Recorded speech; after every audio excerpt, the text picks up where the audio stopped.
Hola, ¿qué tal? ¿Cómo están? ¿Qué dicen? En esta ocasión nos encontramos aquí a un costado del templo de San Marcos y en esta ocasión nos encontramos con una persona que es activista. Su nombre es Carlos Flores, quien ha dedicado una buena parte de su vida a un hobby que es ser activista ecológico y en específico del del bosque de Cobos, fue el monte, ¿verdad? Bosque de Cobos. Y a continuación aquí está Carlos, por tu tiempo, Gracias, por estar aquí y date el tiempo para que me des la oportunidad de tener una plática contigo. Muchas gracias a ti, Oscar. Fíjate que muy agradecido por el espacio y bueno, gracias por la invitación para conocer un poquito más acerca de lo que es una zona tan importante como Bosque de Cobos. Y bueno, comienzo para ubicarnos geográficamente dónde está. Bosque de Cobos es un ecosistema y una subcuenca hidrológica que se encuentra ubicada al sur de la ciudad de Aguascalientes, suroriente, mejor dicho, y comienza su cabecera o inicio, está exactamente en el municipio del Llano, al oriente del estado. Después de ahí, estas aguas corren de oriente a poniente, se internan en el municipio de Aguascalientes, la zona que conocemos como San Francisco de los Viveros, lo que es Calvillito, y son de extensión, digamos, para que nos ubiquemos. Estamos hablando de que son por lo menos 19.600 hectáreas, es decir, casi 20.000 hectáreas de extensión desde el llano hasta donde termina, donde desemboca esta cuenca, que sería en lo que es municipio de Aguascalientes, a la altura del río San Pedro, donde está el fraccionamiento de La Barranca. Entonces es una extensión bastante considerable. Bueno, ya hablamos de las dimensiones, pero también sería importante mencionar por qué se le conoce los hidrogeólogos, como la conocen como una subcuenca hidrológica. Básicamente es porque hay dos sistemas o dos microcuencas que confluyen en una sola. En este caso, las dos principales que están en este Bosque de Cobos sería la microcuenca del arroyo Hondo Cobos, y por otro lado está la microcuenca del arroyo Calvillito Pargas, que se conjuntan dentro del municipio de Aguascalientes para hacer otra, digamos, otro sistema más grande, que es la subcuenca como tal, y se llama Arroyo San Francisco. Ese es el que desemboca directamente en el río San Pedro, como les comentaba. Y bueno, este lugar, aparte de ser considerado por geólogos e hidrogeólogos como una subcuenca, es también considerado por ingenieros agrónomos, biólogos, profesionistas de esta área como una zona forestal, un ecosistema, básicamente. Un ecosistema natural con, obviamente, un mosaico de zonas y características que ya, digamos, se conocerían como un paisaje biocultural en algunas zonas. ¿Cuáles son los paisajes bioculturales que encontraríamos aquí y qué diferencia tiene con el área silvestre? Básicamente son paisajes donde la huella humana está presente de forma más o menos permanente o a veces inclusive temporal. ¿Y cómo lo conoceríamos? Básicamente pues por la presencia de pastizales creados por el hombre, inducidos, algunos de ellos, pero sobre todo conoceríamos más que nada por la presencia de milpas y de áreas de cultivo, de temporal, o básicamente es temporal lo que conocemos ahí, que se cultiva este año. Es un ejemplo nada más para que sepan. Este año, gracias a Dios, fue un año bueno dentro de todo, después de 2 años de sequías, y hemos mejorado mucho en cuestión de precipitación. De hecho, este año se tuvo una lluvia extraordinaria que llenó la presa Pargas, la cual estaba prácticamente ya seca, y también la presa del Maguey. Entonces estuvieron vertiendo sus aguas durante al menos un mes, por lo menos, porque había exceso de agua. Entonces fue un fenómeno muy padre. Yo la última vez que lo había observado fue hace exactamente 15 años que no se llenaba la presa Pargas. Entonces son ciclos de, digamos, de lluvia, son ciclos de sequía que se van repitiendo constantemente después de 5, 10, 15 años, pero que nos habla de que este ecosistema que está vivo infiltra gran parte de esa agua que te comento hacia el manto acuífero. Y es donde vivimos todas las personas que estamos en Aguascalientes y en la ciudad, vivimos de esa agua que está bajo el suelo para todas nuestras actividades y nuestra economía. Entonces, ¿no es cierto que el agua que viene de gran parte es de la presa Calles? Ahorita no, porque de hecho el agua que está utilizándose son de pozos. La mayoría de hecho de los pozos están aquí en el municipio de Aguascalientes. Gran parte de ellos son los que suministran agua para el uso humano y también para el uso de industrial, económico, de otras industrias que no son propiamente metalmecánicas, sino también, por ejemplo, lo que tú comentas, que son las empresas o industrias agropecuarias, ¿verdad? Entonces, es una gran cantidad de empresas humanas y de servicios, para servicios públicos, que se necesita esta agua y básicamente pues estamos proveyéndonos del subsuelo. Entonces, esta área aquí es donde viene la importancia de conservar todas las áreas silvestres que hay en Aguascalientes, en especial en el oriente, nororiente de Aguascalientes, el llano. Hay que conservar todos estos macizos forestales, todas estas zonas silvestres para que se sigan dando estos fenómenos de infiltración de agua que tanto necesitamos. Si deforestamos, si desmontamos y hacemos cambios de uso de suelo sin una limitación, sin una planeación correcta, lo que vamos a estar generando es un problema muy severo en cuanto a escasez de agua, y eso a nadie le conviene. No, exclusivamente a nadie.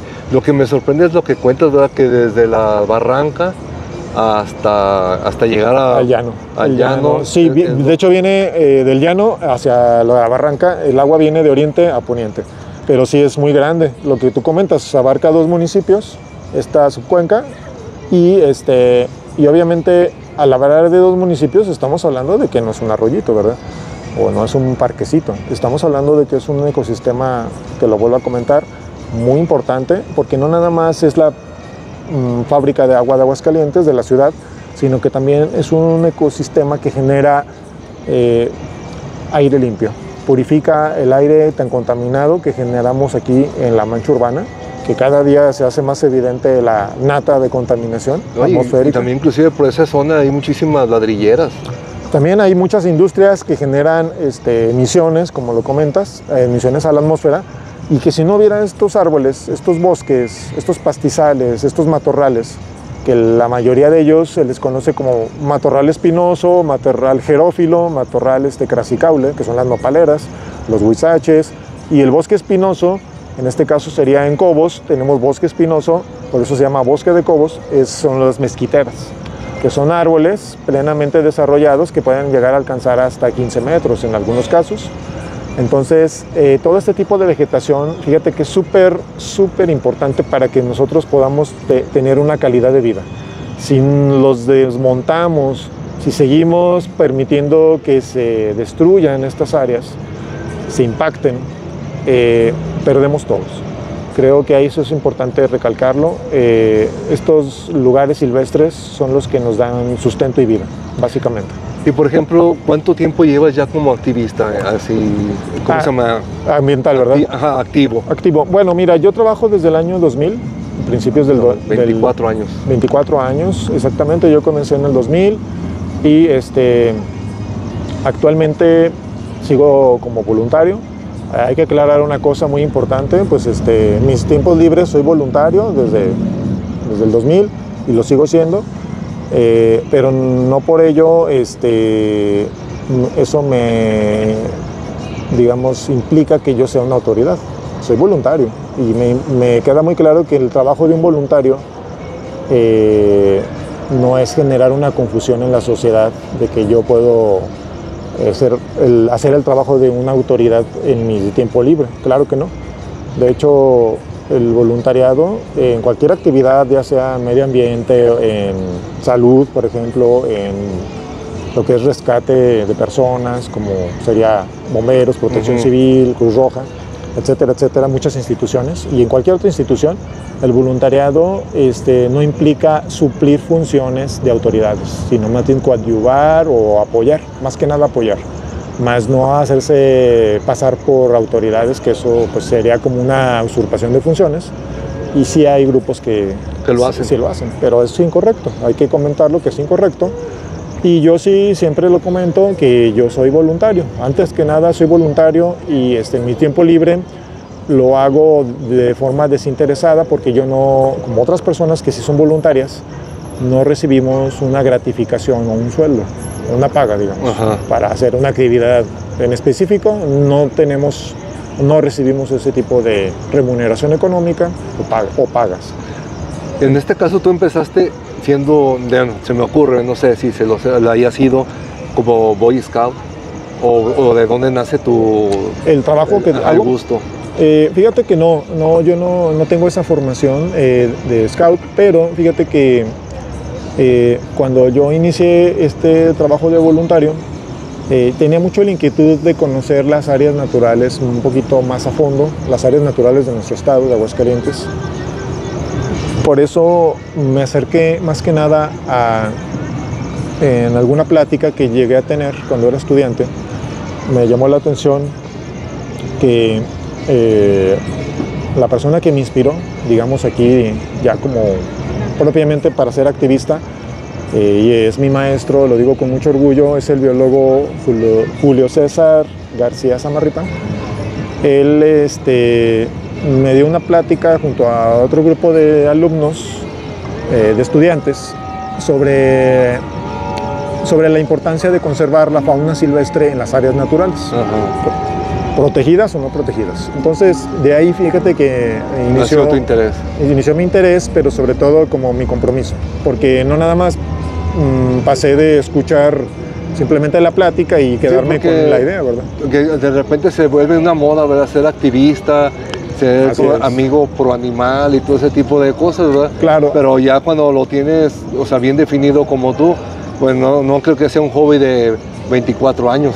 Sí, fíjate que no es hobby. La diferencia es de que un pasatiempo es algo que uno hace por, pues así como lo dice la palabra, ¿verdad? Para pasar el tiempo un poquito más a gusto, entretenerse en algo cuando uno le sobra el tiempo. En mi caso no era tanto eso, como te lo comento, pues afortunadamente para mí no ha sido una moda, porque pues no tengo desde ayer haciendo esto. Y fíjate que lo que sí veo es que hay mucha necesidad de hacer trabajo. Y concientizar también a la gente, ¿no? Claro, fíjate que el trabajo, como lo acabas de mencionar y es muy correcto, el trabajo de un voluntario en medio ambiente no implica únicamente hacer presencia en actos de distinta naturaleza, por ejemplo, de eventos ambientales, conmemoraciones. No, yo creo que el activista es más que nada la persona comprometida, el ciudadano, el habitante, que lo que hace es divulgar, como lo comentas tú, y educar y concientizar a las personas que están en su ámbito. O sea, puede ser desde tu familia, tus amigos, tus compañeros de trabajo, tus conocidos. Entonces es como motivar a las personas a que hagamos cambios positivos para mejorar nuestro entorno natural. Básicamente es eso, o sea, para mejorar un poquito la naturaleza, bajarle al deterioro, que nuestras actividades sean menos impactantes. Todas las actividades humanas tienen un impacto ambiental, pero eso es inevitable, pero se puede, digamos, disminuir mucho. Eso es lo que debe hacer un voluntario, hacer énfasis en qué actividades, pero muy puntualmente, podemos incidir con nuestro granito de arena. Con nuestro granito de arena, exactamente. Lo que tú acabas de decir, el granito de arena es súper importante como personas hacerlo, y obviamente tratar de que otros se animen a hacerlo también. Sí, en este caso, por ejemplo, predicas con el ejemplo, y aparte, pues cada cosa que hagamos cuenta para un futuro, ¿verdad? Sí. Ya sea buena o sea mala. El impacto es lo que va a generar en el futuro y a las siguientes generaciones.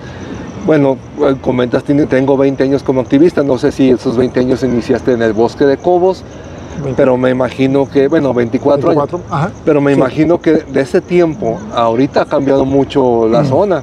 Anteriormente llegabas y Nissan, ahora sí era lo último. Fíjate que sí, mira, te voy a explicar algo. Yo no conozco Cobos desde el año 2000, porque es cuando yo inicié de activista. Yo lo conozco años atrás. Llegué por manera fortuita, porque yo antes tenía la inquietud de salir a conocer por mi cuenta alrededores de la ciudad. Me gustaba salir al campo en bici. En bici, exactamente. Con la segunda bici que pude yo tener, me animé. Y yo estaba por entrar más o menos entre el entre la secundaria y la prepa. Te estoy hablando de más o menos 26 años o más o menos 26 años. Que yo me animé un día yendo por el fraccionamiento Morelos y Lomas del Ajedrez. Por ahí yo tenía un familiar y entonces un día que fui a visitar, era en especial mi abuelita, dije, bueno, voy a salir a conocer, porque atrás de estos fraccionamientos se veían unas lomas verdes, no fraccionadas. Entonces, bueno, me llamó la atención, dije, bueno, me voy a asomar, voy a ver cómo está ahí. Pero nunca me imaginé que me iba a internar hacia una área natural. Ajá. Entonces, bueno, después de pedalear un buen rato, una hora, de pronto dejé atrás la ciudad y me encontré en un paisaje muy hermoso, en un paisaje donde dominaba básicamente el ecosistema que te comento, que es el matorral espinoso, el bosque espinoso, nopaleras interminables. Y pues yo quedé impactado, dije, pues es que ¿dónde estoy? Pues hace unos minutos atrás estaba en la ciudad, en una zona de habitacional totalmente, ¿verdad? Y de pronto estaba en una terracería disfrutando de una vista maravillosa, única. No había ruido, es algo que me llamó la atención, no había contaminación auditiva, no había contaminación visual como en la ciudad. El aire pues obviamente era muy fresco, muy diferente al que respiramos ahora. Y me llamó la atención que algo me jalaba para allá, sentí una corazonada y le hice caso y me fui internando, y de pronto de estar en una parte alta empecé a bajar varias lomas. Y conforme fui internándome más en esta ruta ciclista que hice solo, me sorprendí porque aparte del paisaje hermoso, me empecé a sorprender por la cantidad de animales silvestres que se atravesaban en el camino. Empecé a ver lo que nunca, muchos correcaminos que se atravesaban adelante de mi bici, liebres a por mayor, conejos y codornices. Entonces fue una constante sorpresa todo el recorrido, una bajada súper padre, y no, o sea, yo la verdad es que yo iba fascinado y no quería detenerme. Mi límite fue después de una media hora de camino de bajada, que llegué a un arroyo muy hermoso y muy, muy profundo. Ajá. Dije, bueno, pues aquí me detengo hasta aquí, porque ya no seguía el camino en el que bajé. Entonces digo, bueno, voy a disfrutar. Me quedé ahí un buen rato disfrutando del paisaje. No había ni personas, ni ruido. Entonces yo me quedé bien a gusto, en paz. Se siente una sensación de paz súper especial estar en un lugar así. Y me llamó mucho la atención el arroyo, porque yo nunca había conocido un arroyo profundo, natural, que no estaba contaminado por aguas negras. No tenía basura, no tenía escombro como el Cedazo, que ya es un desastre ecológico. Entonces, pues yo me quedé impactado. Y lo que te puedo decir es de que yo nunca supe dónde había estado. Me regresé, ya después de estar ahí al menos una hora que me quedé, me regresé por el mismo camino, y ya me quedé, digamos, marcado por esa experiencia. Y regresaste otra vez. Regresé después. Pero fíjate que fue 2 años después. Yo creo que estamos hablando de 24 años, porque llegué sin saberlo y sin querer, llegué por otra ruta hacia Bosque de Cobos, en la entrada que está por la comunidad de los Parga, y conocí lo que fue la presa Pargas en sus buenos años.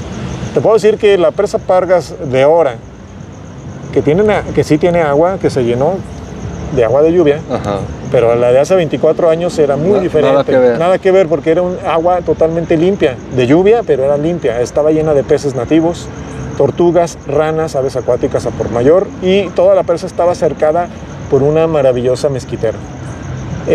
Ahora las cosas han cambiado mucho. La presa tiene agua, sí, pero ya es agua de lluvia mezclada con muchísima agua negra.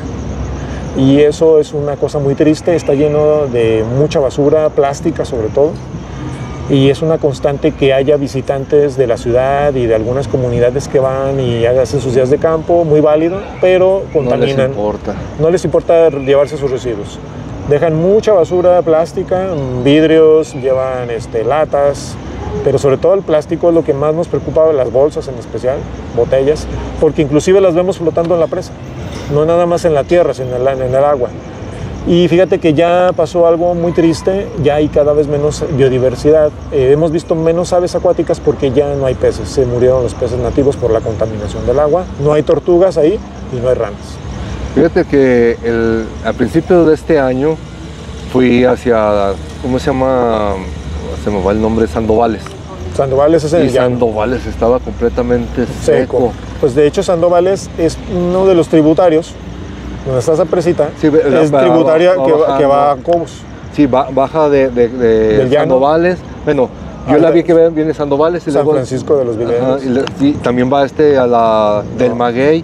La del Maguey, y luego de ahí se llama el Soyatal. Y luego baja hacia Arroyo Hondo. Entonces, exactamente lo que tú comentas, estaba seco. Ese sistema que comentas de Sandovales es parte de la subcuenca hidrológica de Cobos, Parga, San Francisco. Y sí, o sea, tú mismo lo constataste, estos 2022 y 2023 fueron muy secos, fueron años de fuego.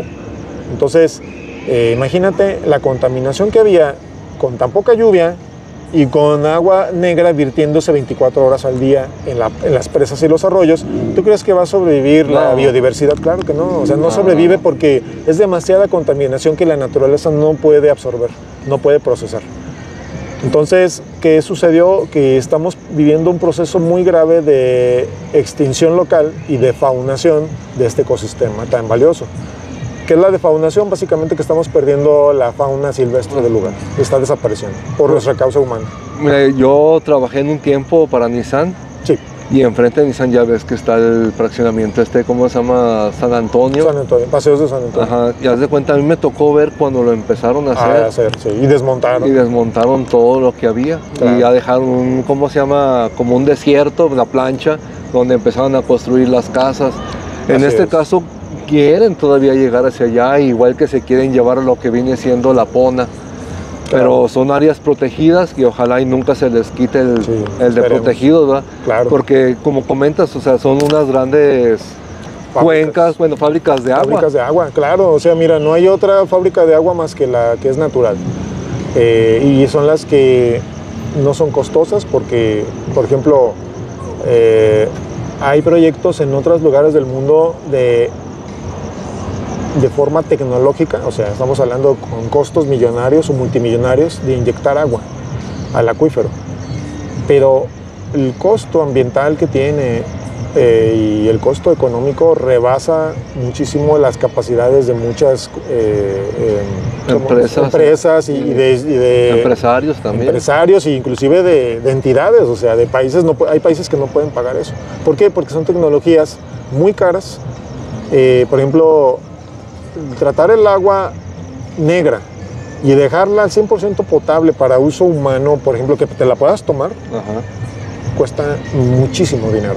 Y eso solo se lo pueden dar, ese lujo, ese permiso, se lo puede dar nada más países con mucho capital y mucha inversión y países de primer mundo que básicamente pues sí tienen ese dinero para invertirlo, pero nosotros como una sociedad que todavía tenemos áreas naturales, la forma más económica y más inteligente de conservar estas fábricas de agua es conservar la naturaleza. Así es. La naturaleza hace ese mismo trabajo, pero con un coste muchísimo menos y de una forma natural, 100%. Entonces, a la larga, conservar los suelos forestales, la vegetación, la fauna, es conservar la vida misma de las personas. Básicamente es como si estuviéramos invirtiendo en nuestra salud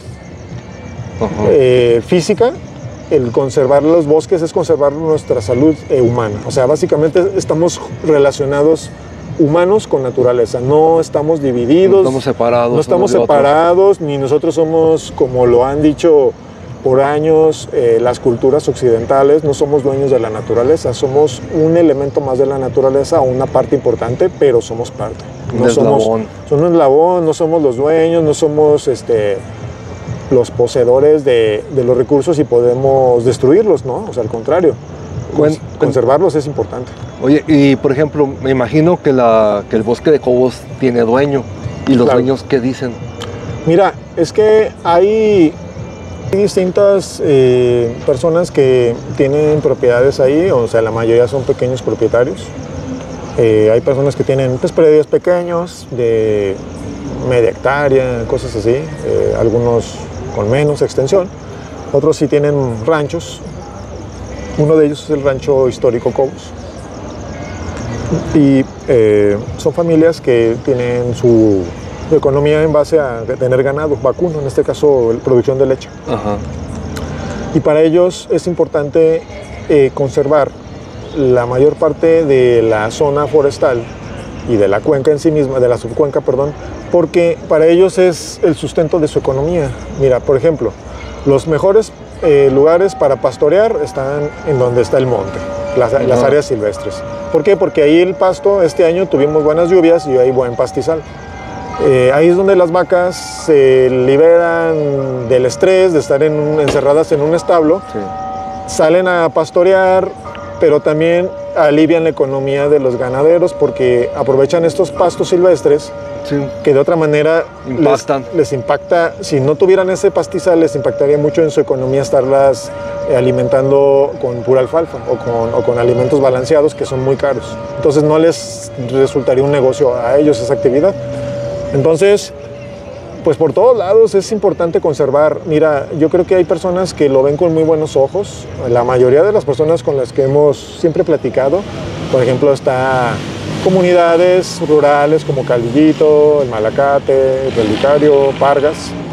Yo creo que la mayoría de las personas quieren el monte, quieren que se conserve, quieren que los cerros estén llenos de nopaleras, de mezquiteras, de vegetación. ¿Por qué? Porque para ellos es su vida. O sea, de hecho muchas personas me han dicho, no, mire, si yo me voy a la ciudad con mi hijo o mi hija que tienen allá su casa, ajá, me deprimo y mejor me regreso aquí a Cobos porque me gusta estar aquí en mi comunidad, yo me siento aquí libre, yo me siento completo, se sienten a gusto porque pueden salir a cortar nopalitos, salen a cortar tunas, salen a recolectar plantas, por ejemplo, como remedio medicinal.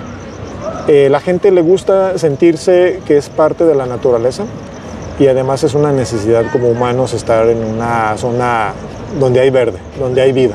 Entonces, yo creo que la mayoría de las personas, inclusive los que no vivimos ahí, yo no vivo en Cobos, soy habitante de la ciudad, pero la mayoría de las personas que hemos ido y que somos comprometidos con esta causa de Bosque de Cobos, estamos de acuerdo en que este lugar es súper importante porque nos recarga la energía y además nos da zonas de esparcimiento, por ejemplo, para los que les gusta el deporte. Los que van a correr son felices cuando van a correr a Cobos, y los que van a hacer bicicleta son personas que disfrutan mucho los paseos en Bosque de Cobos. Entonces, por todos lados, yo creo que es un ganar-ganar tener esta área natural. Yo también te preguntaba eso porque, por ejemplo, no sé si has ido últimamente al Picacho. Sí. El Picacho pues ya es una zona residencial, ya se lo están comiendo. Sí. Las faldas del Picacho ya están vendidas. Sí, ya tienen, sí, o sea, tienen un crecimiento. Ajá. Ya desde que yo era niño ya había fraccionamientos, pero como dices tú, ya están masivos, pero ya hay una gasolinería enfrente. Sí, hemos visto un crecimiento, como dices tú, se ha densificado más esos fraccionamientos que existían. Y fíjate que hay una parte de esas personas que tienen predios desde hace años, pero no habían tenido dinero para hacer casas. Entonces, últimamente, como dices tú, ha habido un incremento, venden y fraccionan, y a veces se va construyendo por otras personas que les gusta. Digo, hay que comentar, no todas las personas que han construido vivienda por esos rumbos viven ahí, sino que a veces lo usan como fin de semana para irse a disfrutar. Por un lado, es comprensible por el lado de disfrutar la naturaleza, ¿verdad? Estar cerca de un área natural es algo que nos atrae, yo creo que a todos, o a la mayoría. Pero como dices tú, tienes toda la razón. Hemos visto que cada vez hay una mayor cantidad de viviendas ahí, o casas de campo. Entonces, lo importante aquí yo creo es que Quizás es hasta cierto punto preocupante que no haya desmontes, eso es lo más importante, que no se siga desmontando, sino aprovechar. Por ejemplo, hay predios, déjame decirte una cosa, yo he visto predios en muchos lugares, no nada más ahí en la zona del Picacho o en Cobos, he visto muchos predios en distintas áreas del municipio y del estado que históricamente fueron desmontados hace muchos años y son como baldíos. Ahí es donde se debe de construir cuando sea necesario, pero no desmontando las zonas que sí tienen bosque. Sí, también, o sea, si llegas a hacer, por ejemplo, construcción, pero que sea una construcción armónica al lugar, ¿verdad? Aprovechar el árbol que ya está, que ya lleva varios años. No tirarlo. O sea, aprovechar su sombra, aprovechar todo lo que está ahí. Sí, mira, estoy totalmente de acuerdo contigo. El hecho de tener un terreno rústico o campestre no implica que nos dé el derecho de destruir todo, ¿verdad? O modificarlo, sino más bien, como lo que comentas tú, yo creo que la clave es integrarse al lugar respetuosamente, haciéndolo con construcciones lo menos invasivas, lo menos depredatorias, con la vegetación, con el suelo. Y otra cosa, utilizando tecnologías que sean amigables también con la naturaleza, ¿verdad? Una de ellas, por ejemplo, es algo que hemos visto que funciona en la ciudad y funciona en una casa de campo, por ejemplo, la captación de agua de lluvia. La casa de campo se puede adaptar para que el techo agarre agua de la lluvia y guardarlo en un tinaco que esté enterrado en el suelo, y ahí tenemos agua para todo el año. Otra, poner calentadores solares para no tener que poner gas. Y nuestra economía se mejora inclusive mucho, ¿verdad? Entonces, todo ese tipo de ecotecnias ayuda mucho para impactar menos. Pero lo más importante, que yo insisto, es no depredar las zonas forestales, o sea, no desmontarlas masivamente. Sí, bueno, te voy a comentar, haz de cuenta, no sé si te ha tocado ver, a mí me ha tocado varias veces, por ejemplo, hay tiendas aquí en la ciudad donde llega el de la tienda y quiere que su tienda se vea, pero a él le estorba un árbol, porque su tienda no se ve, va a cortar el árbol para que se vea tu tienda, pero al final de cuentas la tienda no pega y se quedó sin árbol.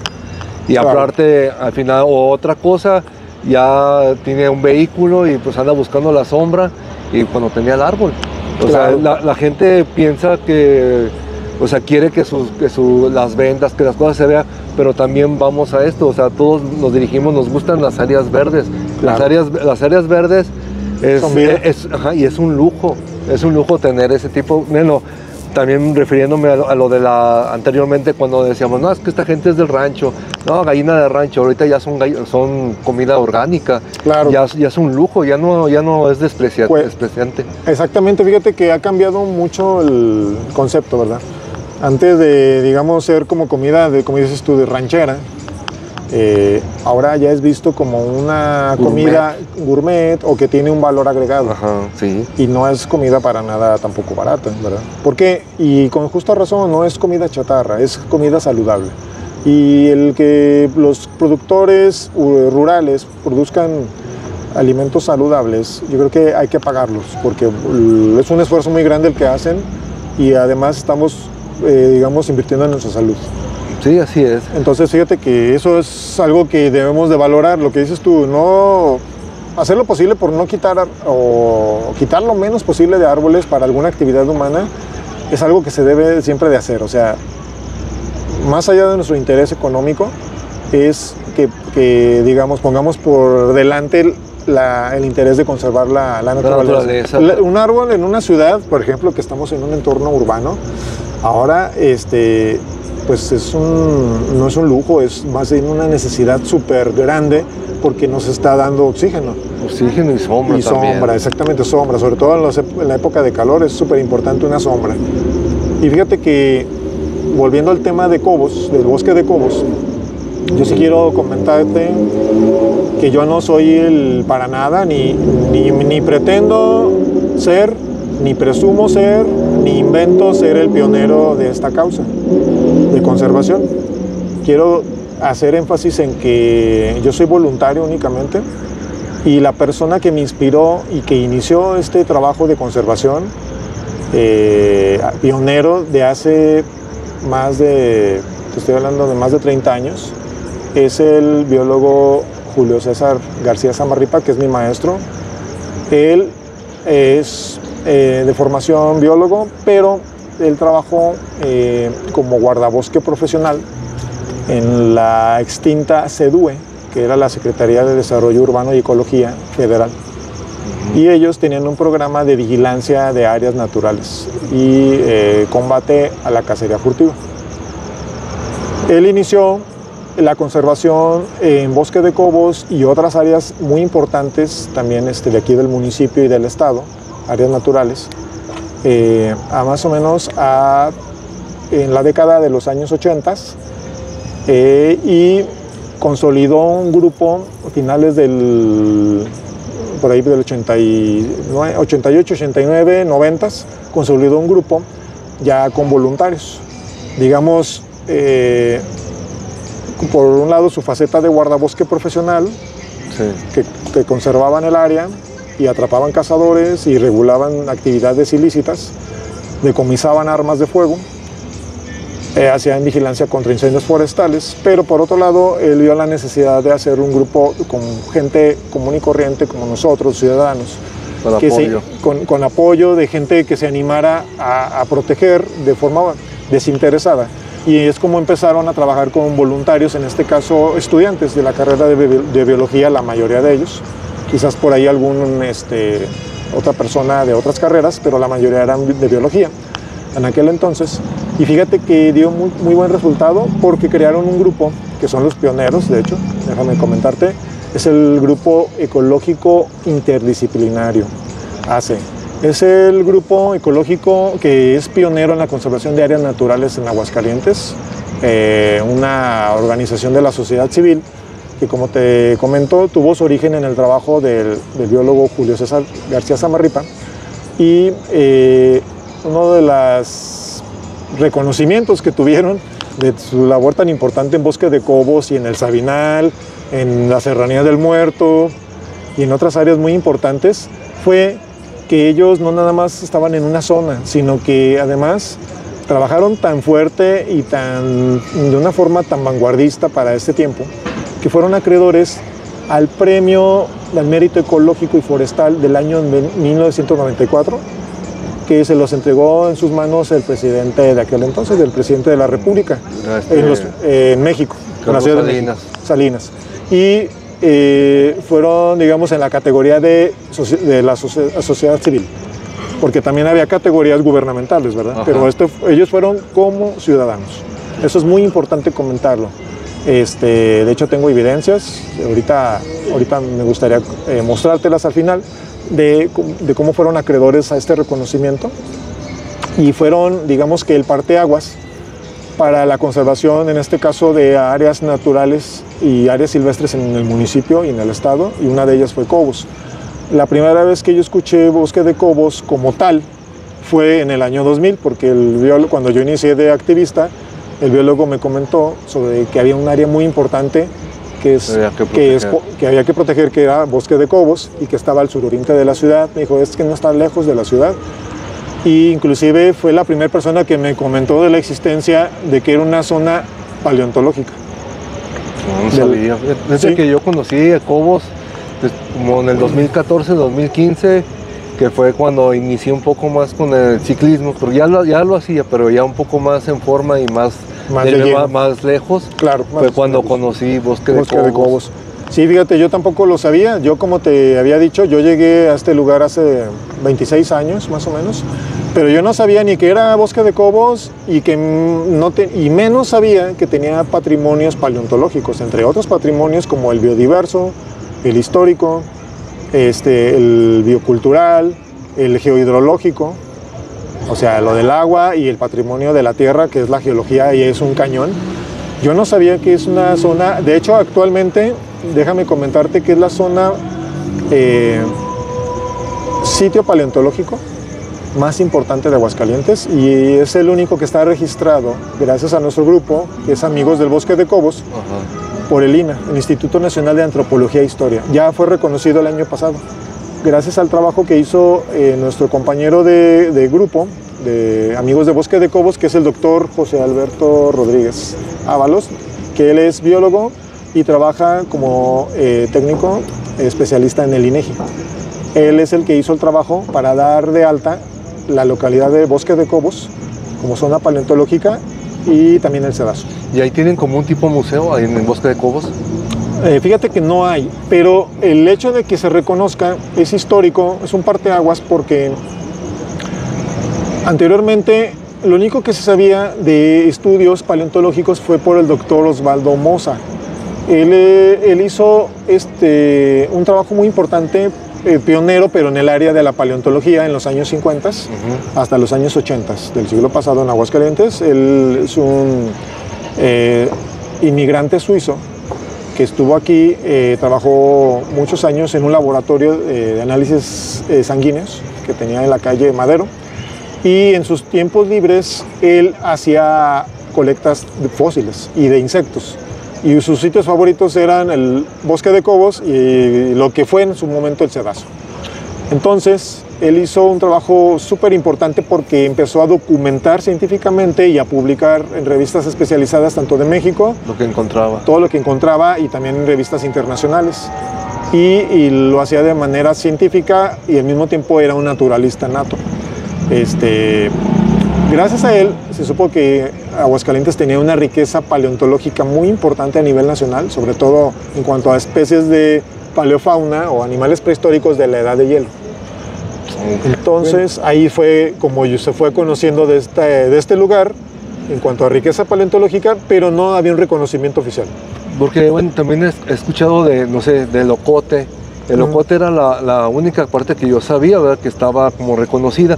Pero ahorita ya el Ocote es privado y la otra, las pinturas rupestres que están ahí, ya estaban muy descuidadas porque no hubo gente cuidando. Sí, mira, el Ocote es un lugar muy importante como zona natural, como área natural, pero lo que sí tiene reconocimiento es más bien como zona arqueológica, no tanto paleontológica. Y Cobos sí tiene importancia paleontológica y arqueológica, o sea, las dos. Y histórica también, porque por ahí pasa el ramal, un ramal bien importante del Camino Real de Tierra Adentro, que inicia exactamente aquí en la Excedra, enfrente de la catedral, y termina en Encarnación de Díaz, La Chona, Lagos de Moreno, y de ahí se internaba hasta Michoacán y llegaba a la Ciudad de México. Es el Camino Real de Tierra Adentro, y el ramal que pasa por Bosque de Cobos es el ramal que es Villa de Nuestra Señora de la Asunción hacia Mesón de los Sauces. Pasa por la hacienda muy importante que se conoce como Hacienda de San Bartolo, que está por el Cerro de los Gallos. No conozco, sí conozco el Cerro de los Gallos, pero de lejos, nunca he ido allá. Nunca he ido. Nosotros ya hicimos esa ruta. Déjame decirte que como trabajo que hemos hecho de voluntariado, hicimos un recorrido del centro de la ciudad, de la Excedra, y terminamos en la población del Mesón de los Sauces, y después salimos hasta la Encarnación de Díaz, La Chona, y recorrimos gran parte de lo que es este camino ramal de tierra adentro, y todavía se conserva gran parte de él de terracerías. Es súper importante. Pero por ejemplo, llegas aquí al centro y sí, ¿cómo sigues la ruta? ¿Cómo está? Está trazada más que nada sobre calles que ahorita ya no son terracerías, pero son avenidas. Una de ellas es la principal, es básicamente un pedazo de lo que es calle Colón, y a la altura del Encino hay una desviación pequeña que va hacia la calle Josefa Ortiz de Domínguez, que se convierte después en Zaragoza. Y esa calle es el Camino Real de Tierra Adentro. Nada más que ya fue absorbido por la ciudad, pero es el Camino Real, y ese camino va a desembocar directamente hacia Bosque de Cobos. Pero en este caso, ¿por dónde lo sigues? Por donde está exactamente Josefa Ortiz, termina Josefa Ortiz atrás de lo que es el INEGI, en el fraccionamiento México. De ahí se convierte en calle Sinaloa. Y de ahí, y de la calle Sinaloa sales y ya se acaba la ciudad, a la altura de donde están las vías del tren, atrás de Ciudad Industrial. De ahí sigue, cruza hacia Bosque de Cobos, cruzando lo que era una antigua huerta gigantesca que era de nueces, productora de nueces, una nogalera, y se interna propiamente en lo que es el Arroyo Cobos. Cruza Arroyo Cobos y después cruza Arroyo Pargas, sigue por un costado de la presa Pargas y sube hacia lo que es después Cañada Grande de Cotorinas. Está interesante. Está interesante. Nosotros hicimos todo el recorrido y lo ¿En bicicleta te va? Nos hemos ido en bicicleta, caminando y en vehículo. Y hicimos una documentación con levantamiento de puntos de georreferencia, de GPS. Porque toda esta información... Para la persona que lo quiera recorrer. Principalmente para que el INAH, que es la autoridad en México a nivel federal, que es la administradora del patrimonio histórico y arqueológico de México, tengan en cuenta este ramal para su rescate en un futuro, para que no se destruya, que no se urbanice y que ellos sepan que ahí está esta ruta. Entonces nosotros entregamos esa documentación con georreferencia, como te lo comentaba, para que no se pierda este camino y para que se rescate en un futuro. No muy lejano, desde luego, ¿verdad? Quizás en el corto, en el mediano plazo sería lo ideal. ¿Por qué? Porque es un camino que nos da identidad como mexicanos. Es un camino que une varias provincias históricas, una de ellas es Nueva Galicia, otra de ellas es la Intendencia de México, la Intendencia de Morelia, lo que ahora es Michoacán. Entonces es una ruta que unía el norte de lo que fue la antigua Nueva España, desde la ciudad de Santa Fe, Nuevo México, hasta la Ciudad de México. Entonces es un camino que atravesaba pues, casi que más de la mitad del país. Y unía culturas, unía pueblos, idiomas, costumbres gastronómicas, y también mucha cuestión en cuanto a lo que fue el desarrollo de la metalurgia en México, la minería. Sí.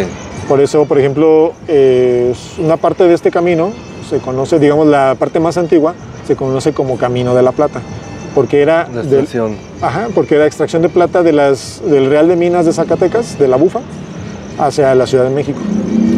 Entonces ese camino pasa por el oriente de Aguascalientes, y el que yo te comento es propiamente Camino Real de Tierra Adentro, que unía básicamente Nueva Galicia con otras partes como Michoacán, que lo comentaba, y luego México.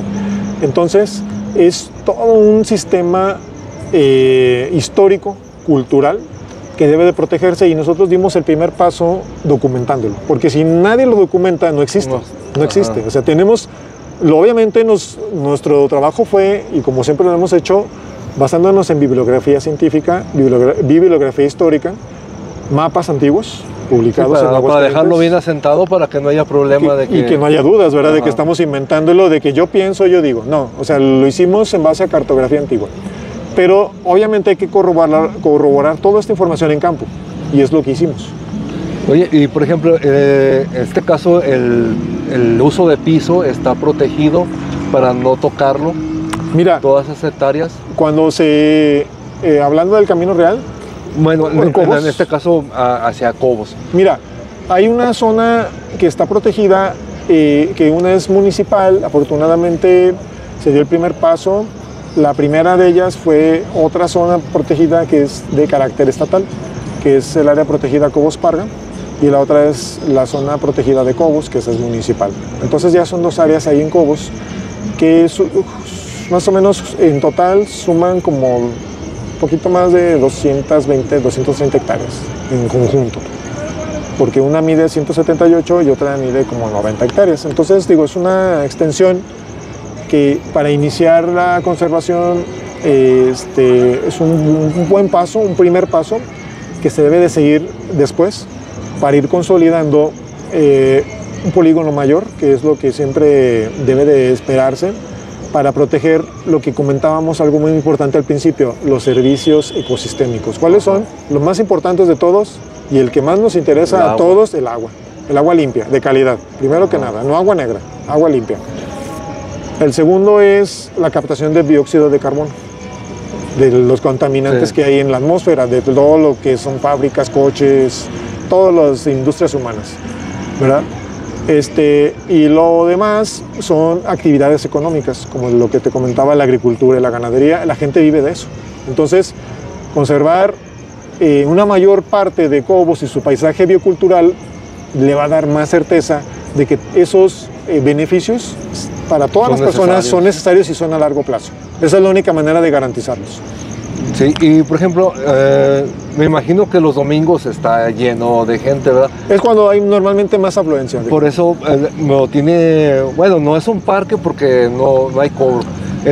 Y está libre, por ejemplo, vas al Sabinal y en el Sabinal hay un cobro. Es un parque como con servicios públicos, ¿no? Ajá, así es. Por ejemplo, hay sanitarios, inclusive a la entrada del Sabinal, hay en la parte urbana, hay muchas tiendas de comida, sí. abarrotes, entonces pues puedes proveerte todo para tu día de campo. Ajá. Aquí no, porque digamos, esta zona no está, digamos, como establecida como un parque público, ecológico, exactamente.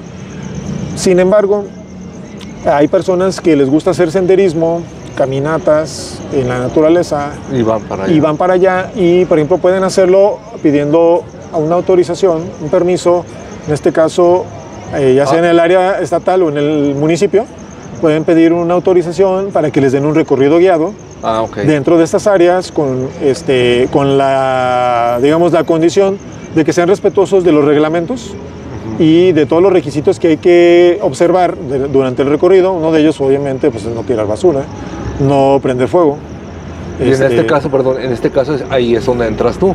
Bueno, ahí yo trabajo, pero eso ya es parte de mi área, digamos, laboral. Ahí yo trabajo como guardabosques. En otras áreas naturales también laboro. Uno de ellos es el Cerro del Muerto. También estamos en el Sierra del Frío. Entonces, Peñuelas. Entonces son varias áreas naturales como el Tecolote que se protegen como parte de la Secretaría de Medio Ambiente del Gobierno del Estado.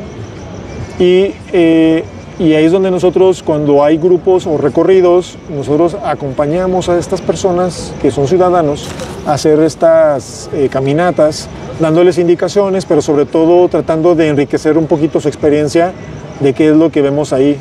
Por ejemplo, nos gusta mucho compartir con las personas lo que es la observación de aves.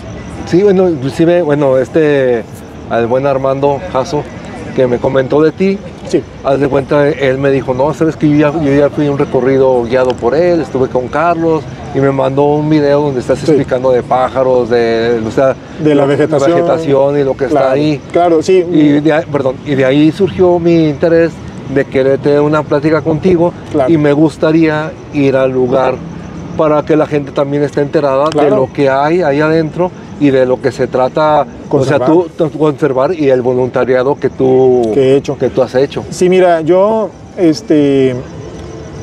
trabajo, como te lo digo, desde hace varios años de voluntario, pero mi trabajo, digamos ya en la parte laboral, sí soy el guardabosques oficial. Trabajo, digamos, mi horario fuerte es sábados y domingos en áreas naturales del estado. Una de ellas es Bosque de Cobos, Parga, y he tenido el gusto de hacer visitas guiadas con personas, grupos de hecho escolares, grupos de personas mayores, personas deportistas que han sentido el interés y la atracción de acercarse a Cobos, conocerlo, hasta este bosque tan bonito. Y como guardabosque, por parte de mi trabajo, no nada más es combatir incendios forestales. Nuestro trabajo no nada más es reportar ilícitos como la tala, como la cacería sin permiso, sino también es hacer recorridos con las personas. Así, visitas guiadas. Hacerlas sentir que son parte de ellos, o sea, que no son externos a la naturaleza. Exactamente. Lo que tú acabas de decir es muy importante, que nos sentamos como parte de la naturaleza y cuando vamos con una persona que nos guía, la experiencia se enriquece mucho y creo que a veces vamos observando cosas que no habíamos observado antes. Entonces, es muy bonito. Obviamente, pues esto yo me fui enseñando con el tiempo como voluntario, pero ya después, como mi trabajo es parte, digamos, los recorridos en áreas naturales es parte importante, pues uno va aprendiendo en la marcha, sobre todo observando. Sí. Eso es lo más importante, observar. Otra cosa es documentarme. Yo como guardabosques profesional y como parte de mi trabajo, soy guardabosques del estado y tengo que ver guías de aves, tengo que aprender de guías de plantas, de guías de mamíferos, es decir, documentarme un poquito de la biodiversidad que hay. Lo que pues, tenemos. Lo que tenemos pues, para poder platicarlo, porque imagínate, ¿qué tal si voy con un grupo de alumnos? Sí, te pregunto, oye, ¿este árbol de qué es? O, ajá, exactamente, oye, ¿qué ave es esta? ¿Qué aves podemos ver ahorita? Y me preguntan y yo, ay, pues no sabré decirte. Un pajarito rojo. Un pajarito rojo, creo que es importante tener una formación, un perfil de guardabosques. Y ese es parte de nuestra formación. Como guardabosques, yo siempre he estado pendiente de publicaciones que tengan que ver con la biodiversidad de nuestro país, pero sobre todo de Aguascalientes. Por ejemplo, si una escuela quisiera ir, ¿tiene que ser una solicitud al gobierno? Sí, a la Secretaría de Medio Ambiente, ya sea estatal o municipal, dependiendo del área a la que quieran ir. Y en base a eso, nosotros hacemos el recorrido en el área natural protegida de Cobos Parga, que es estatal. Hacemos el recorrido, por ejemplo, hemos ido con hasta 10 personas, 15 personas como máximo, porque también si vamos demasiadas personas, ya, se dispersan o puede haber inclusive accidentes o puede haber que pierden la atención. Entonces, nosotros siempre recomendamos que sean grupos un poco más reducidos, pero bueno, yo creo que ahí nos adaptamos también a las necesidades. Si son escolares, si son personas mayores, adaptamos pues también la explicación. No puede ser la misma explicación para todo el mundo, ¿verdad? Desde que yo lo veo muy viable para los niños, ¿verdad? Claro. Para que se concienticen de que son parte de la naturaleza, de que los árboles, de ya no construir, del por qué ya deben de conservar. Eso se me hace muy interesante. También las personas mayores es una área donde te tranquilizas, te relajas, te sales de la ciudad. No estás muy lejos, pero estás fuera de la ciudad. Claro, eso es lo más importante. Fíjate que estar en un área natural, cualquiera que sea, te da mucha tranquilidad en cuanto a que no tienes una presión.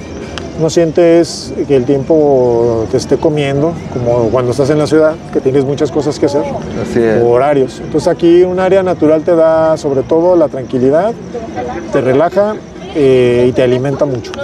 Entonces es algo muy recomendable para cualquier grupo de edad, cualquier persona, inclusive personas que tienen a veces estrés o padecimientos de salud. Van al campo y realmente hay un cambio muy importante, o sea, sienten mucho bienestar. Yo he visto documentales y programas, por ejemplo, de donde están las áreas verdes. Por ejemplo, en Ciudad de México, vivir en una área donde hay varios árboles es un lujo, es un privilegio. Es un privilegio. Y la gente sale y le gusta tener su parque porque se va a relajar. La naturaleza siempre es muy buena, es muy relajante. Y los sonidos. Fíjate que la naturaleza, lo acabas de decir algo que es muy cierto, la naturaleza relaja mucho, pero básicamente es como regresar a nuestro origen, porque cuando estamos ahí en una zona silvestre, con sonidos de fauna, sonidos del viento, o simplemente a veces que hay zonas donde hay poco ruido, que contamine, hace la diferencia, y para muchas personas no pueden vivir sin su dosis de naturaleza, por lo menos, si no digo cada semana, por lo menos cada 15 o cada mes. Un mes. Sí, bueno, te iba a decir porque haz de cuenta que a veces llega un momento que la vida de la ciudad te envuelve y piensas que necesitas muchas cosas para estar bien, pero cuando llegas a esos lugares, o sea, verdaderamente el ser humano no necesita de tantas cosas para estar bien. No. O sea, necesitas las cosas básicas y el problema es para vender a mercadotecnia, hace mucho volumen, mucho lujo, las cosas para que te llamen la atención y eso pues va contaminando, ¿verdad? Va generando papel, va generando plásticos y todo ese tipo de cosas, y cuando estás en ese lugar pues te das cuenta que no, o sea, simplemente la plática que estamos teniendo, la plática que puede tener una gente cuando va caminando es muy agradable, y el sonido que vas teniendo. Sí, no, desde luego, mira, el hecho de, como lo comentas muy bien, el hecho de ya no estar en un entorno con tanto saturación de ruidos, el conectarte visualmente con árboles, con paisajes verdes, con paisajes rocosos, naturales, y cuando tienes la bendición de tener a la vista agua limpia, básicamente es una medicina. Entonces Sí. es algo que como humanos no debemos dejar nunca de hacerlo. No podemos hacerlo como quisiéramos tan seguido, pero hay que hacerlo. Sí, Hay que salir. hay que hacerlo y frecuentar este lugar que nos comenta Carlos, el Bosque de Cobos, cuando tengan la oportunidad, pues darse la vuelta. Y, por ejemplo, si alguien te quisiera contactar, podemos dejar tu Claro. número. Sí, mis datos. Miren, yo tengo el número de teléfono, es el 449-577-6535 y pueden contactarnos en nuestra página de voluntarios. Nos llamamos Amigos del Bosque de Cobos en redes sociales, Facebook, y también están las Mujeres del Bosque de Cobos, que ellas son las guardianas y las pioneras del rescate gastronómico del Bosque de Cobos y de Aguascalientes en cuanto a hacer festivales gastronómicos. Sí, me comentaba eso Armando, me decía Así es. que hacían festivales gastronómicos. Así es. De hecho, este es el que acabamos de hacer. El 15 Fue en septiembre, ¿verdad? fue el 15 de septiembre y ya tenemos pues ya prácticamente 6 años haciéndolo. ¿Y ahora para diciembre tienes algo? Ahorita no tenemos todavía para diciembre nada, pero lo que sí es seguro es de que queremos seguir impulsando el rescate gastronómico y una de las actividades que hemos hecho últimamente es participar en una demostración gastronómica aquí en el ICA, Ajá. Instituto Cultural de Aguascalientes, en cuanto a que presentamos platillos tradicionales y típicos de Aguascalientes. En este caso, las Mujeres del Bosque de Cobos estuvieron ahí presentes en este evento de Sabores Santos y tienen una de las innovaciones, digamos, interpretaciones de la herencia gastronómica indígena, que es el condoche. Se llama mezquicondoche, mezqui porque de mezquite, mezquicondoche de pulque con guayaba. Y si lo analizamos, todo este condoche, mezquicondoche, tiene puros ingredientes de origen indígenas y de Aguascalientes. No tiene otro ingrediente que sea exótico. ¿Es un condoche hecho con pulque o lo acompañas con pulque? No, está hecho amasado con harina de mezquite. Ajá. Y en vez de echarle agua, para amasarlo con pulque. Y guayaba. Con guayaba adentro. Y aparte tiene la bondad de que son ingredientes que se encuentran aquí en Aguascalientes y que fueron utilizados por nuestros ancestros indígenas. O sea, no estamos hablando de un condoche típico hecho con ingredientes tanto indígenas y españoles, sino únicamente indígenas. Soy interesante. Sí, interesante porque eso es una propuesta gastronómica del rescate de lo que es los ingredientes nativos. Por ejemplo, ¿cuál sería un condoche que no fuera con ingredientes 100% nativos? Por ejemplo, un condoche hecho con, por ejemplo, pasas.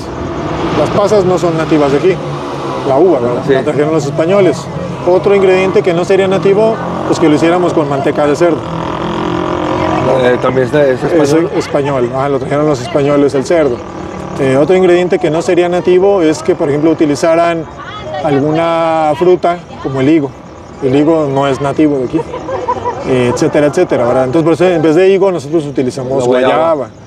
Entonces, todo ese rescate y esa innovación, bueno, lo que tratamos es de llenar de orgullo a las personas de Aguascalientes, de todo lo que tenemos de herencia gastronómica, pero sobre todo enfocándonos más al rescate indígena. Eso es parte de nuestro trabajo, es conservar y ser resguardantes y ser custodios, digamos, se pudiera decir, amigos de la herencia indígena en Aguascalientes, que es algo que nunca se ha valorado. No, la verdad. De hecho, se ha menospreciado desde hace 500 años, cuando llegaron estos europeos, estos españoles, porque impusieron su visión y sus ingredientes y su cultura. Y la indígena en Aguascalientes prácticamente desapareció. La cultura indígena, que eran básicamente las tribus chichimecas y cascanes. Y nosotros lo que queremos es rescatar toda esa sabiduría y esos ingredientes del campo, que la mayoría de ellos son silvestres. Entonces, por ejemplo, el rescatar en una receta de un mezquicondoche de pulque es rescatar por sí mismo lo que es la tradición del cultivo del maguey. El aprovechamiento del aguamiel, el aprovechamiento del pulque, el aprovechamiento de la miel de maguey. También hemos innovado con tamal de mezquite que lleva relleno de queso de tuna, que es un producto de origen chichimeca. Entonces todo eso es parte de nuestro trabajo de rescate biocultural. Y todo eso está para el 15 de septiembre. 15 de septiembre, y también cuando nos invitan a celebraciones de Día de Muertos, en este caso fue el pasado fin de semana. Casa de la Cultura. Casa de la Cultura, para lo que es el 1 de noviembre, que es el Día de todos los Santos. Entonces ahí es donde tratamos de promover en estos foros, en estos espacios públicos, tratamos de promover algo diferente. No ver siempre, o sea, nosotros no queremos ir a presentar lo mismo. Queremos presentar cosas innovadoras, pero no inventar, es rescatar más que nada. Es rescatar, porque nosotros no inventamos esos condoches, nosotros no inventamos los tamales. Es la misma gente que van conociendo, que les van pasando la receta. De hecho, fíjate que las recetas nosotros las innovamos. Más que nada rescatamos los ingredientes que los indígenas aprovecharían en el lugar. O sea, el tamal es un alimento que en todos los pueblos de México lo comían, desde hace más de 500 años. El condoche también. Pero entonces lo que nosotros hacemos es, no andamos inventando como ciertos grupos y ciertas personas, que nosotros inventamos el tamal, el condoche, el colonche, no. Nosotros nada más lo retomamos, pero le damos un giro y un enfoque 100% indígena. Esa es la diferencia. Porque acuérdate que los tamales actualmente son un sincretismo cultural. O sea, es decir, un tamal de rojo lleva chile, pero también lleva carne de cerdo. Y la carne de cerdo no es de aquí. Es traída por los españoles. Llevan manteca de cerdo. Entonces, a nosotros lo que tratamos es recuperar la esencia misma del tamal, pero indígena. Esa es la vertiente de nosotros, es recuperar nuestras raíces. Del grupo de las mujeres y de amigos de Bosque de Cobos. De hecho, en Facebook también pueden buscar a las mujeres del Bosque de Cobos, así como va. Mujeres del Bosque de Cobos en Facebook y en redes sociales. Muy bien. ¿Algo más que nos quieras comentar, Carlos? Sí, bueno, pues mira, nosotros comentarte que nuestro trabajo lo hacemos con mucho gusto, con mucho orgullo. Estamos abiertos, como siempre, a colaborar con personas desinteresadas en que quieran hacer cosas por Aguascalientes, por nuestro patrimonio natural y cultural. Y pues obviamente no nos cerramos a la posibilidad de trabajar con nuevos voluntarios. Y como te lo dije al principio, ahí están nuestros contactos, pero creemos importante recalcar una cosa. Hay grupos en Cobos que se han autonombrado porque ellos se dieron esos títulos. El nombre no es oficial, no tienen, digamos, no son parte de una autoridad, a eso me refiero. Se autonombraron guardabosques. O sea, casi que llegaron y yo soy un guardabosque. Sí, yo soy un guardabosque, pero mira, no dejan de ser, hay que aclarar esto, no dejan de ser únicamente voluntarios, como nosotros, nada más. Los guardabosques que son de Bosque de Cobos, los únicos que son los que trabajamos ahí, pero como parte de una autoridad ambiental. En este caso, del trabajo que hacemos, gobierno del estado, por ejemplo, somos guardabosques, nada más, porque tenemos un nombramiento ¿verdad? Oficial. Lo demás, personas que lleguen y se anden pregonando y autonombrando, están incurriendo no nada más en una mentira, sino en una usurpación de funciones. Y eso es algo que es preocupante, porque confunden a las personas. O sea, llegan y dicen, nosotros somos los verdaderos guardabosques y estamos aquí para ordenar y para decir y mandar, pero creo yo que es importante que la gente sepa que no lo son únicamente voluntarios, y el error ahí, o el desconocimiento, quiero pensar que es desconocimiento, espero que sea eso, es que no reconocen lo que realmente están haciendo, que simplemente es una labor voluntaria como cualquier ciudadano la puede hacer. Como nosotros también lo hacemos, ¿verdad? Nada más que la diferencia es que nosotros sí decimos que somos voluntarios. Antes de cualquier otra cosa, antes de amigos de Bosque de Cobos, somos voluntarios. Y por ejemplo, ¿cómo identificar a los que nos dices que se nombran guardabosques de ustedes, que están como un grupo ya establecido? Establecido, mira, básicamente por muchas razones. Primero, que nosotros estamos identificados por gafetes oficiales de la Secretaría de Medio Ambiente, pero sobre todo, más que nada, que estamos dentro de los polígonos de las áreas protegidas, ¿verdad? Y otra cosa, pues que tenemos presencia con vehículos oficiales rotulados. Oficiales. Entonces esa es la gran diferencia. El uniforme que tenemos es también una característica muy importante. Por otro es el escudo. El escudo, tenemos un sector que es un sector de los guardabosques, que sí somos guardabosques oficiales. Es un sector que no puede ser copiado ni pirateado por personas que se quieren hacer pasar por guardabosques y no lo son, o voluntarios. Y el uniforme, nuestra camisola es de color caqui y el pantalón es verde, y utilizamos normalmente un sombrero plano o una gorra de color beige también. O sea, ese es nuestro uniforme oficial. Botas cafés, cinturón café. Entonces, digo, esa es nuestra forma de trabajar. Andamos en vehículos oficiales, dentro de polígonos de áreas naturales protegidas. Y las personas que no estén en estos polígonos y anden autonombrándose como guardabosques son voluntarios únicamente, pero que obviamente están confundiendo a las personas y eso no es válido. Y también lucran, lucran, aparte de que lucran, y también económicamente. Mira, ahí no me atrevería a aseverar algo así porque no me consta, pero lo que sí hemos visto es que generan confusión en las personas. Eso sí nos consta porque no lo digo yo, no lo han dicho personas.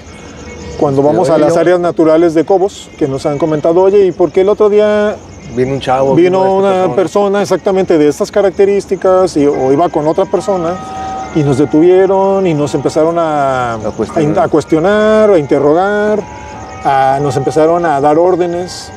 Cuando nos van dando la descripción de cómo iban vestidos, pues obviamente no coincide con nuestro uniforme ni con los vehículos oficiales, entonces sabemos que son estas personas, pero que están tomando atribuciones que no deben de ser.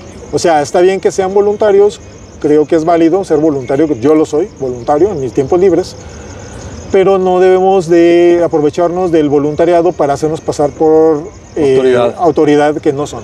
Eso es grave. Y es importante recalcarlo, y las personas que conocen Cobos deben de saber que estas personas no son oficiales y no son guardabosques, son únicamente voluntarios. Bueno, es importante recalcarlo. Ya está aclarado ese punto, aquí lo pueden ver a Carlos contándonos esto. Sí, así es, y son inquietudes que nos lo han hecho llegar únicamente visitantes. Eso es lo que hemos recogido como guardabosques de la ciudadanía que nos ha hecho esos comentarios. Y lo que no queremos es de que haya confusión, eso es lo más importante. Yo como último dato te lo voy a dejar con un ejemplo muy claro.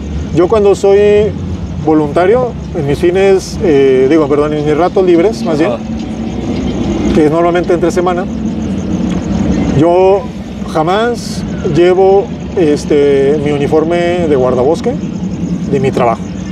Siempre voy con una vestimenta civil, o a lo mucho una camisola, pero que no tiene nada que ver con el uniforme oficial de mi trabajo. ¿Por qué? Porque yo sí lo respeto.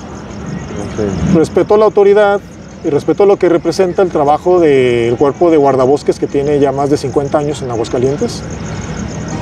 Pero sobre todo respeto el hecho de ir como civil y no hacerme pasar por algo que no soy en mis tiempos libres. Eso es importante, ¿verdad? Entonces yo lo hago con mi ejemplo.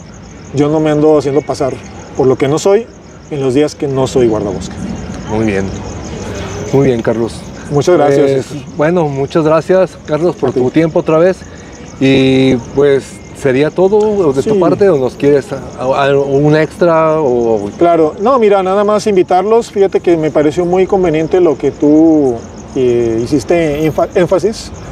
Invitar a las personas, cualquiera, son bienvenidos en Bosque de Cobos como voluntarios. Nosotros, como amigos del Bosque de Cobos, como digamos voluntarios forestales, que tenemos actividades de reforestar, tenemos actividades de hacer limpieza de basura y otras más, estamos abiertos a la participación, pero también nos gustaría mucho que si quieren hacer recorridos guiados para simplemente conocer el lugar y disfrutarlo, nos contacten. Y con gusto les podemos dar una visita guiada. Entonces te esperamos a ti en cuanto tú nos quieras acompañar. Inclusive, en contacto contigo otra vez. Claro que sí, nos ponemos en contacto y puedes invitar a algunos amigos si tú quieres, alguien de tu confianza que quieran conocer y que sean respetuosos con el entorno, son bienvenidos. Muy bien. Pues muchas gracias por la invitación. Gracias a ti. Ya saben, Pues si un día quieren ir al Bosque de Cobos, pues contactar a Carlos, aquí abajo va a estar su número para que lo puedan contactar, y cualquier otra duda, como él comenta, voluntariado y también es guardabosques. Alguna duda que tengan sobre los lugares de aquí de Aguascalientes, pues quién mejor que aquí Carlos pues nos pueda... Puedo orientarlos en lo que pueda y en lo que sepa con todo gusto, claro que sí. Pues bueno, esto fue todo para Así Son Mis Días. Nos vemos en un próximo video. Sean felices y cámara. Gracias, Carlos. Muy amable, gracias, Oscar.